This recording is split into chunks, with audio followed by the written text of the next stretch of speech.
L'analyse fonctionnelle est une méthode qui permet de définir le fonctionnement d'un système, connu aussi sous l'acronyme SADT pour Structured Analysis and Design Technique.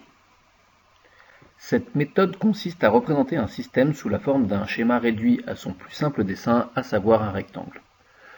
Nous aborderons lors de ce cours une présentation assez générale qui reprend la composition du système automatisé de production, le SAP, puis nous ferons un petit peu d'histoire d'automatisme.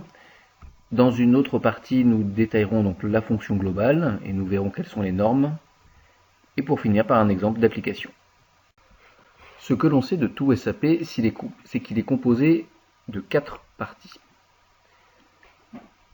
Une partie relation, couramment appelée pupitre, une partie traitement, protection, sécurité qui a pour rôle de protéger l'installation et les personnes, la partie commande qui est essentiellement composée elle d'un automate programmable industriel, et plus précisément pour ce qui concerne la partie opérative, on peut détailler avec une chaîne d'action qui se compose de plusieurs éléments, à savoir les préactionneurs, les actionneurs et les effecteurs, et enfin une chaîne d'information qui est elle uniquement composée de capteurs. Faisons maintenant un peu d'histoire industrielle. À partir du moment où l'homme est passé de l'état de nomade à sédentaire, il s'est spécialisé. On peut dire que cela a donné naissance à l'artisanat. L'homme est devenu au contact de la matière d'œuvre qu'il transforme. On a ainsi professionnalisé le geste.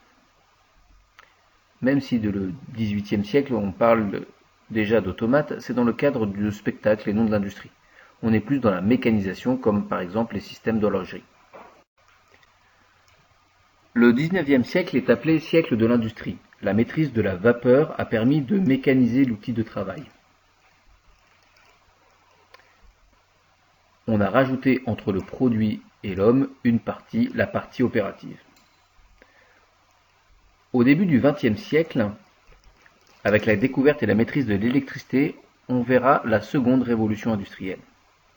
Puis, après la Seconde Guerre mondiale, avec l'essor de l'électronique, on passe à l'ère numérique, c'est la troisième révolution industrielle.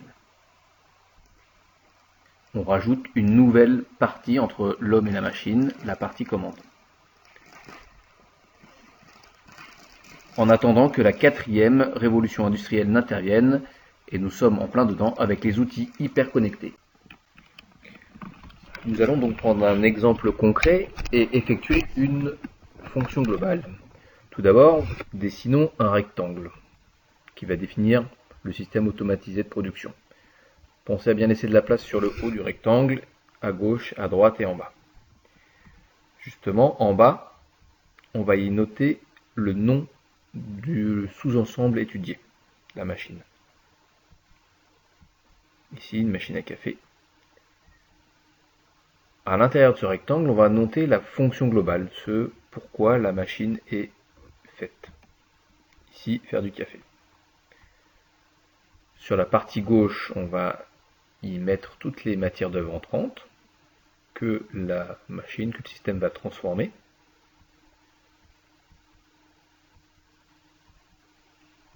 Et du coup, sur la partie droite, en sortie de la machine, toutes les valeurs qui ont été transformées par le système. Ici donc du café chaud. Et pour compléter le dessin, on peut y faire figurer, toujours sur la partie droite, les sorties secondaires, c'est-à-dire les inconvénients, les déchets induits par l'installation.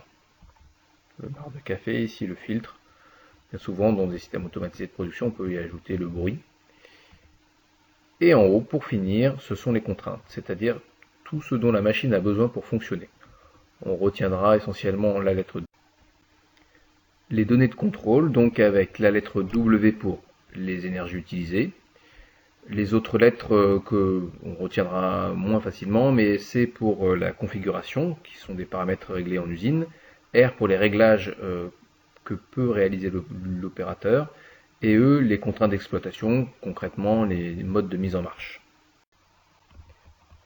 Finalement, nous avons une vision globale du système, mais nous pouvons préciser notre analyse en effectuant une analyse fonctionnelle descendante. À partir du niveau A-0, donc le global, nous allons définir le niveau A0 dans lequel on fera figurer les différentes étapes permettant de préciser au mieux notre analyse. Et ainsi de suite, au fur et à mesure, on peut prendre chaque boîte issue du niveau A0 pour venir faire des sortes de zoom sur par exemple le niveau A1 qui serait décomposé en 3 étapes que l'on nommerait A11, A12, A13, ou par exemple la boîte A2 qui serait décomposée en 2 parties, A21, A22. En général, voilà, on ne dépasse pas 5 boîtes à l'intérieur d'une même boîte.